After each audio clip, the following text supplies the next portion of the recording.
بروفيشنال ميك اب ارتست. زي اي حاجه في الدنيا ما ليها رولز وعلم ودراسه، الميك اب كمان ليه نفس الكلام ده. النهارده هتكلم معاكم عن الوش الحاد. الوش الحاد ليه طريقه معينه ان احنا نتعامل معاه بيها. عندنا 2 فنانين منهم احلام وغادة عبد الرازق، دول انا جايباهم بس كده از اكزامبل، يعني هنتكلم على الوش الحاد بتاعهم. لو انت وشك حاد فركزي قوي لان المعلومات اللي هتتقالك هتفيدك.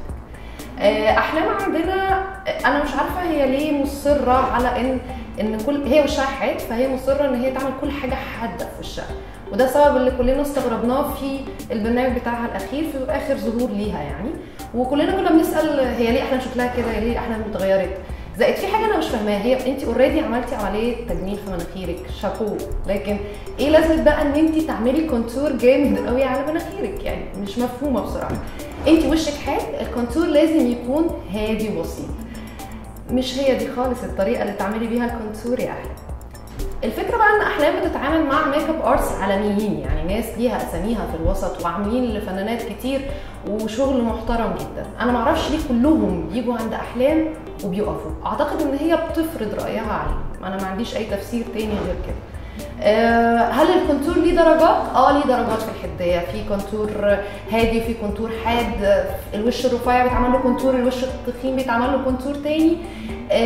فالموضوع ليه رولز الواحد يمشي بيه عليها، لكن مش هي دي الطريقه خالص اللي بنتعامل بيها. من ضمن الحاجات ان تبع الوش الحاد الروج، يعني احلام اغلب وقتها بتحب قوي الالوان الغامقه.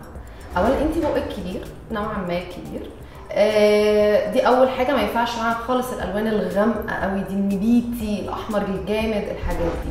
وان كيس ان انت قررتي ان انت تحطيهم فيو هاف ان انت مع وشك الحاد ان انت يكون كل الميك اب بتاعك هادي، لكن ده ما بيحصلش.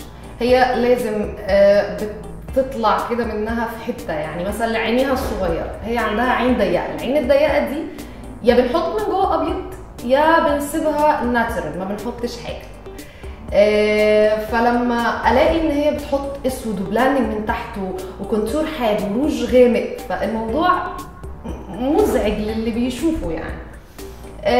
انا اللوك ده بتاع احلام انا عجبني جدا بصراحه. كان في تقريبا كل حاجه احنا متكلمين عليها، فوق عينيها هادي جدا، الروج ناتشرال يعتبر، الكونتور مش باين اصلا من كتر ما هو هادي وخفيف، وده اللي بيثبت لكم ان انا بقول لكم ان الكونتور ليه طرق كتيره اللي بحطه، مش مجرد حطي خط هنا حطي خط هنا وانت كده عملتي كونتور، لا خالص يعني. يا ريت يا احلام يعني بلاش تفرضي رايك على الميك اب ارتس بتوعك وسيبيهم يشتغلوا براحتهم. تاني حاجه بقى هنخش عليها هي غادة عبد الرازق. انا عايزاكم تشوفوا الصوره دي بس ثانيه واحده كده، انا حطوا ايديكم وخبوا بيها الشعر اللي هي عاملاه ده، لان انا اكتشفت ان الفورمه دي غادة عبد الرازق بتحبها، يعني غادة عبد الرازق طلعت بيها بكذا حلقه، وده انا مش عارفه ليه، يعني كذا فوتو سيشن طلعت بيها، هم بالظبط 4، انا مش عارفه ليه.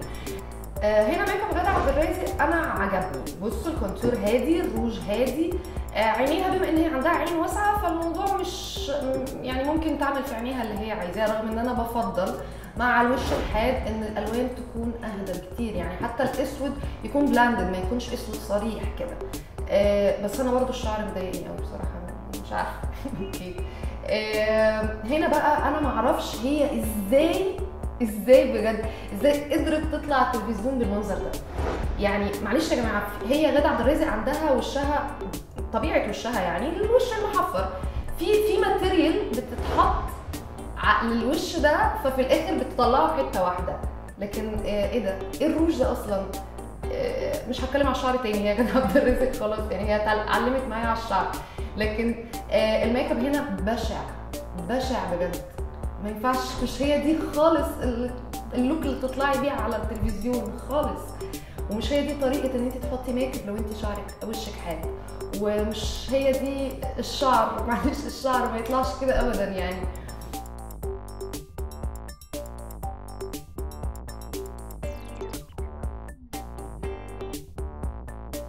كويك تيبس النهارده عن الوش الحاد. لو انت وشك حاد فركزي في الكام تيبس اللي هقولهم لك دلوقتي. اولا لو انت وشك حاد فانت لازم الكونتور عندك يكون هادي خفيف جدا ناعم، الروجات بتكون ناتشرال، العين بتكون هاديه جدا. في حاله بقى ان انت مضطره او انت حابه ان انت تحطي روج غامق او تحطي عين غامقه، انت مضطره ان انت تختاري واحد من الاثنين، ما ينفعش كله يكون مع بعض. كويك تيبس للممثلات بقى، بلاش تمشي مع الموضه. الميك اب ليه موضه، انا عارفه الكلام ده، بس امشي مع اللي يمشي مع وشك واللي يطلعك حلوه. ده هدف الميك اب وهدف وجود الميك اب ارت. لو انت عينك ضيقه فانت يا ريت تحطي ابيض من جوه عينك من تحت هنا، او سيبيها ناتشرال عادي. ممكن تعملي بلاندد من تحت، اوكي ما عندناش مشكله. والنهارده دي كانت حلقه من برنامجنا مش هي دي. استنوني بقى الحلقات اللي جايه عشان في حاجات قويه جدا جايه.